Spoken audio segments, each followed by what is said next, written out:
Magandang hapon mga kabay. So ito yung pangalawa ko. Pangalawa ba? Pangatlo na repair mga kabay.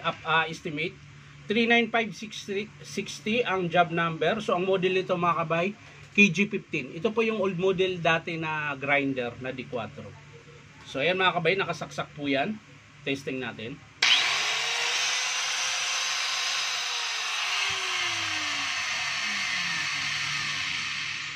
So gumagana naman mga kabay. Bakit kaya? Check natin, tingnan natin yung andar kung masiklab o ano. Ayan, okay sa mga kabay.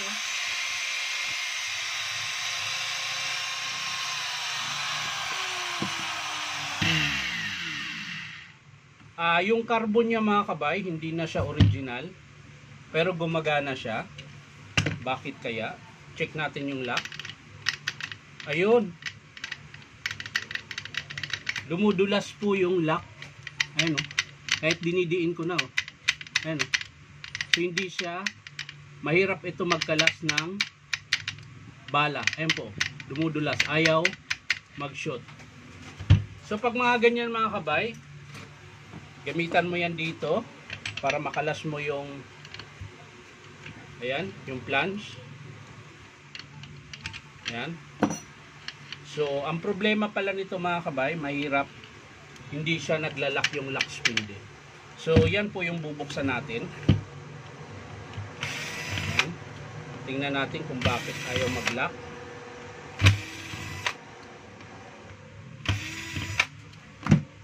So, baka pudpud yung kanyang lock spindle. Titingnan natin.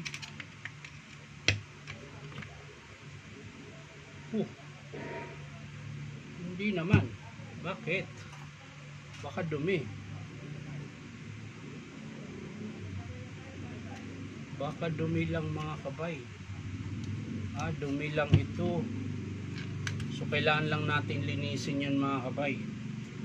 Kasi wala pong problema sa lock nyo. Ayun o. Mahaba pa po. So baka nandito. Ito. Minsan kasi nalalagyan to ng buhangin.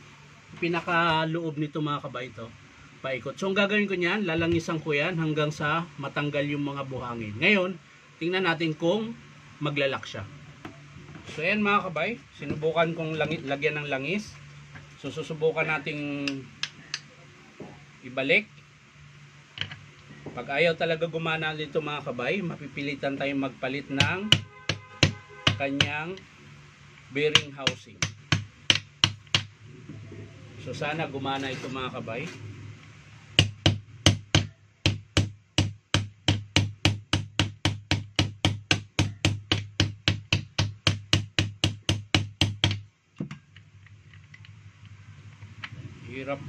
Hirap mo ikabit Hirap ka ikabit So ayan. Titingnan natin kung maglalak.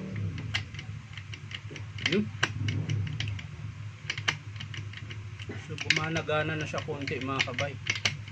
Ayun, dumudulas talaga siya.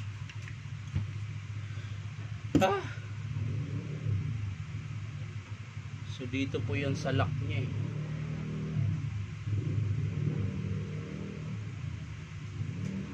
Aha! So meron ako nakita dito mga kabay. Ayan. Kung mapapansin nyo, yung kanyang needle bearing mas mataas pa sa lock spindle. Ito yung lock spindle mga kabay, yung gumagalaw. Ayan. So dapat nakabaon to. So susubukan kong i-press ito. Kapag gumana yung lock, ibig sabihin ito lang ang dahilan. Maaring umurong ito, lumabas yung kanyang needle bearing. Kaya dyan tumatama yung kanyang gear. So hindi na magpang-abot yung lock spindle. So susubukan ko siyang i-press pababa mga kabay. Tingnan natin kung gagalaw. So ayan mga kabay, pinipress ko siya pero ayaw niya siyang bumaba. So ibig sabihin hanggang dyan lang. Tapos sinubukan kong ibalik. Ayan. So ganun pa rin mga kabay Diin na yan mga kabay Pero dumudulas pa rin siya. So wala tayong choice niyan mga kabay kundi i-estimate yan. Pero bago yan, meron ako ditong lumang grinder din. Ayan. So ito mga kabay, gumagana yung ayan Hindi na siya naikot.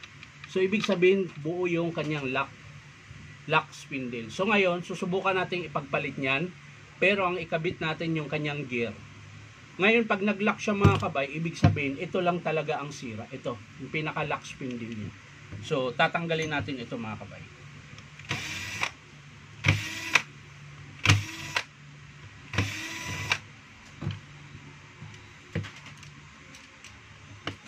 Kaya mga kabay, tatabi lang natin ito.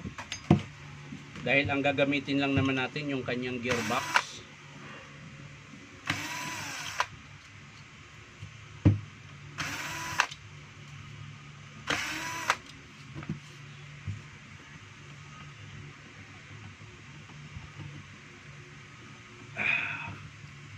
Kailangan natin maalog-alog. Alog-alog. Para hindi madamay yung armature. Yan. So, tabi natin dito. So, ito yung gearbox ng mga kabay. So, normal lang pala talaga yun mga kabay na nakaangat yung kanyang needle bearing. So, mali ako doon. Mas nakaangat yung needle bearing kaysa kanyang lock spindle. Ayan. Yan po yung gumagalaw, yun yung lock spindle. So, ito yung needle bearing. Diyan pumapasok yung shafting ng spindle. So ngayon, ikakabit natin ito dito. Kakabit natin dito sa hindi gumagana yung lock. So yan mga kabay. Galaw-galawin natin. At syempre, kailangan maiwan lang yung armature. So ito yung may problema sa lock spindle mga kabay. Ito naman yung sa luma na repair dito. Ayan, kakabit natin. Dalawang screw lang ilagay natin para madaling makalas. Ayan. At ang ikakabit natin yung kanyang gear spindle pa rin. So titingnan natin kung ayun hindi na siya nagalaw mga kabay. So ibig sabihin talaga ito yung sira. So ito yung i-estimate natin mga kabay. Hindi na siya nadala, inisprayhan ko na dito ng WD-40, baka sakaling buhangin lang na wala talaga. So maaring pudpud ito.